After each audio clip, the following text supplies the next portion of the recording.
How to learn for mains. அடுத்த ஒரு விஷயம், ப்ரிலிம்ஸ் படிக்கும் போது எப்படி மெயின்ஸ் கவர் பண்ணுறது அப்படின்னா, ஃபர்ஸ்ட் வந்து மாறி இருக்கிற சிலபஸ் வந்து மெயின்ஸுக்கு.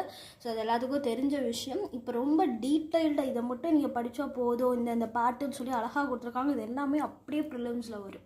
ஸோ நீங்கள் ஃபர்ஸ்ட் வந்து மார்க் பண்ணுறப்பே அதெல்லாம் மெயின்ஸ்லேயும் வருது அப்படிங்கிறத பார்த்துட்டு அதில் இப்போயே ஒவ்வொரு டாப்பிக்லையும் ஒரு 20 பாயிண்ட்ஸ் வந்து எழுதி வந்து நீட்டாக வச்சுக்கணும். அண்ட் நீங்கள் எக்ஸ்ட்ரா கொடுக்குற கோட்ஸு அதெல்லாம் நீங்கள் அதுக்கப்புறம் ப்ரிலிம்ஸ் கிளியர் பண்ணதுக்கப்புறம் படிக்கலாம். பட் அந்த 20 பாயிண்ட்ஸ் மட்டும் இப்போலேருந்து ஸ்டார்ட் பண்ண ஆரம்பிச்சிருங்க. ஃபார் எக்ஸாம்பிள், இங்கே வந்து இப்போ இந்த early uprising against British rule அப்படின்னு கொடுத்துருக்காங்களே, அது நல்லா படிச்சுட்டு அதில் ஒரு இம்பார்ட்டண்ட்டாக ஒரு பாயிண்ட்ஸ் இருக்கும், அதை மட்டும் ஒரு 20 பாயிண்ட் மட்டும் நீங்கள் இப்போ எழுதி வச்சுக்கோங்க. அண்ட் ப்ரிலிம்ஸ் கிளியர் பண்ண உடனே அதில் இன்னும் நம்ம அப்போ தான் வந்து இன்னும் கொஞ்சம் நாலேஜ் வந்து தேட ஆரம்பித்து இன்னும் கொஞ்சம் எக்ஸ்ட்ரா டீட்டெயில்ஸ் வந்து கொடுக்க ஆரம்பிப்போம். ஸோ அதையும் ஆட் பண்ணி நம்ம வந்து மெயின்ஸ் வந்து ப்ரொவைட் பண்ணணும்.